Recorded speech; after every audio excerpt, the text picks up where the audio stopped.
All right, we're going to start off chapter 21 with a very corny joke. Are you ready for this one? Here we go. What did the teacher say to the student that wanted to read The Giver? The teacher said to her, "Give her the giver." Get it? Giver. The giver. Let's read. 21. The Giver. It would work. They could make it work, Jonas told himself again and again throughout the day. But that evening everything changed, all of it. All the things they had thought through so meticulously fell apart. That night Jonas was forced to flee. He left the dwelling shortly after the sky became dark and the community still. It was terribly dangerous because some of the work crews were still about, but he moved stealthily and silently, staying in the shadows, making his way past the darkened dwellings and the empty central plaza toward the river. Beyond the plaza he could see the House of the Old, with the annex behind it, outlined against the night sky. But he could not stop there. There was no time. Every minute counted now, and every minute must take him farther from the community. Now he was on the bridge, hunched over on the bicycle, pedaling steadily. He could see the dark, churning water far below. He felt surprisingly no fear, nor any regret at leaving the community behind, but he felt a deep sadness that he had left his closest friend behind. He knew that in the danger of his escape he must be absolutely silent. But with all his heart and mind, he called back and hoped with his capacity for hearing beyond, the Giver would know that Jonas had said goodbye. It had happened at the evening meal. The family unit was eating together as always. Lily chattering away, mother and father making their customary comments and lies Jonas knew about the day. Nearby, Gabriel happily played on the floor, babbling his baby talk, looking with glee now and then toward Jonas, obviously delighted to have him back after the unexpected night away from the dwelling. Father glanced down toward the toddler. "Enjoy it, little guy," he said. "This is your last night as a visitor." "Well, what do you mean?" Jonas asked him. Father sighed with disappointment. "Well, you know he wasn't here. He wasn't here when you got home this morning because we had him stay overnight at the nurturing center. It seemed like a good opportunity with you gone to give it a try. He'd been sleeping so soundly." "Didn't it go well?" Mother asked sympathetically. Father gave a rueful laugh. "Ha ha ha ha. That's an understatement. It was a disaster. He cried all night apparently. The night crew couldn't handle it. They were really frazzled by the time I got to work." "Gabe, you naughty little thing," Lily said with a scolding little cluck toward the grinning toddler on the floor. "So," Father went on, "we obviously had to make the decision. Even I voted for Gabriel's release when we had the meeting this afternoon." Jonas put down his fork and stared at his father. "Release?" he asked. Father nodded. "Well, we certainly gave it our best try, didn't we?" "Yes, we did," Mother agreed empathetically. Lily nodded in agreement too. Jonas worked at keeping his voice absolutely calm. "When?" he asked. "When will he be released?" "Well, first thing tomorrow morning. We have to start our preparations for the naming ceremony, so we thought we'd get this taken care of right away." "It's bye-bye to you, Gabe, in the morning," Father said in his sweet sing-song voice. Jonas reached the opposite side of the river, stopped briefly, and looked back. The community, where his entire life had been laying behind him now, lay sleeping.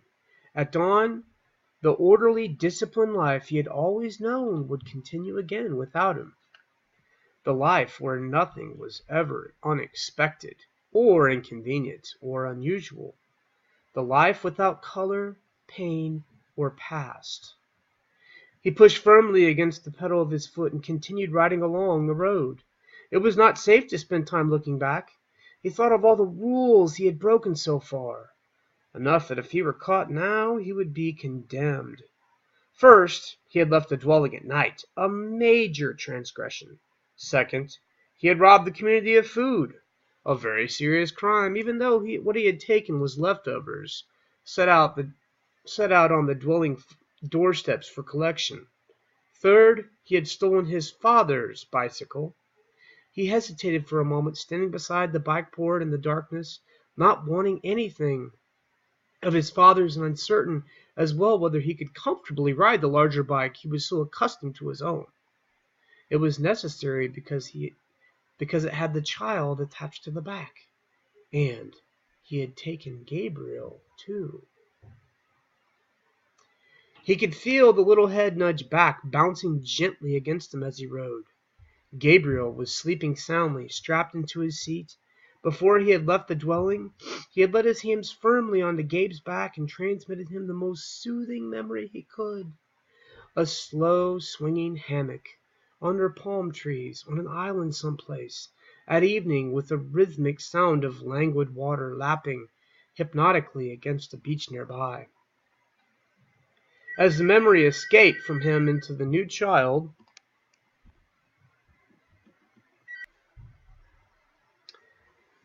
As the memory seeped from him into the new child, he could feel Gabe's sleep ease and deepen. There had been no stir at all when Jonas lifted him from the crib and placed him gently into the molded seat. He knew that he had the remaining hours of night before they would be aware of his escape. So he rode hard, steadily, willing himself not to tire as the minutes and miles passed. There had been no time to receive the memories that he and the giver had counted on, of strength and courage, so he relied on what he had and hoped it would be enough. He circled the outlying communities, their dwellings dark. Gradually, the distances between communities widened, with longer stretches of empty road. His legs ached at first, then, as time passed, they became numb. At dawn, Gabriel began to stir. They were in an isolated place. Fields on either side of the road were dotted with thickets of trees here and there. He saw a stream and made his way across it to a rutted, bumpy meadow. Gabriel, wide awake now, giggled as the bicycle jolted him up and down. Jonas unstrapped Gabe, lifted him from the bike, and watched him investigate the grass with the twigs with the light. Carefully, he hid the bicycle in the thick bushes. "Morning meal, Gabe." He unwrapped some of the food and fed them both. Then he filled up the cup he had brought with him from the stream and held it for Gabriel to drink. He drank thirstily himself and sat by the stream watching the new child play. He was exhausted. He knew he must sleep, restoring his own muscles, preparing himself for more hours on the bicycle. It would not be safe to travel in daylight. They would be looking for him soon.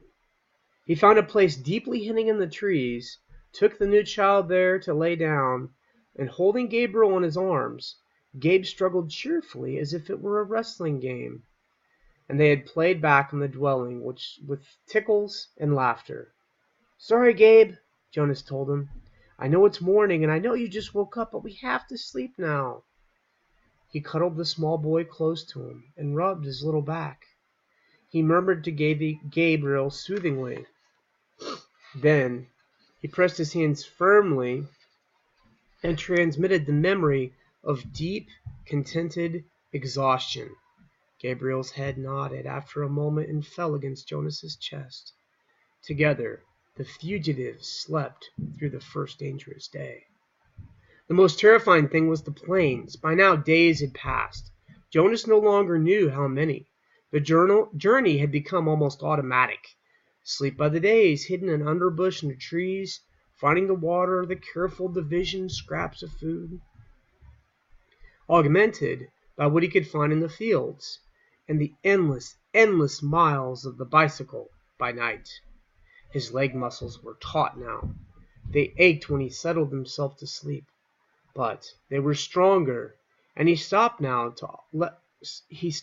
less often to rest. Sometimes he paused and lifted Gabriel down for a brief bit of exercise, running down the road or through a field in the dark. But always when he returned, strapped the uncomplaining toddler into the seat again, and remounted, his legs were ready. So he had had enough of strength of his own, and not needed what the giver might have provided, had there been time. But when the planes came, he wished he could have received the courage. He knew there were search planes. They flew so low that they woke him with the noise of their engines, and sometimes, looking up fearfully from the hiding places, he could almost see the faces of the searchers. He knew they could not see color, and that their flesh, as well as Gabriel's light golden curls, would be no more than smears of gray against the colorless foliage. But he remembered from his science and technology studies at school that search planes used heat-seeking devices which could identify body warmth and would hone in on two humans huddled in shrubbery. So always when he heard the aircraft sound, he reached to Gabriel and transmitted memories of snow, keeping some for himself. Together they became cold, and when the planes were gone, they would shiver, holding each other until sleep came again. Sometimes urging the memories into Gabriel, Jonas felt that they were more shallow, a little weaker than they had been. It is what he had hoped, that he was the giver, what he and the giver had planned, that as he moved away from the community, he would shed the memories and leave them behind for the people. But now, when he needed them, when the planes came, he tried to cling to what he still had of cold, to use it for their survival. Usually the aircraft came by day, and they were while they were hiding. But he was alert at night too, on the road, always listening intently for the sound of the engines. Even Gabriel listened and would call out, "Plane! Plane!" sometimes before Jonas heard the terrifying noise. When the aircraft searchers came, as they did occasionally during the night as they rode, Jonas sped to the nearest tree or bush, dropped to the ground, and made himself and Gabriel cold. But it was sometimes a frighteningly close call. As he pedaled through the nights, through isolated landscape now, with the communities far behind and no sign of human habitation around him or ahead, he was constantly vigilant, looking for the nearest hiding place should the sound of engines come. But the frequency of the planes diminished. They came less often now, and when they did come, less slowly, as if the search had been haphazard or no longer hopeful. Finally, there was an entire day and night when they did not come at all.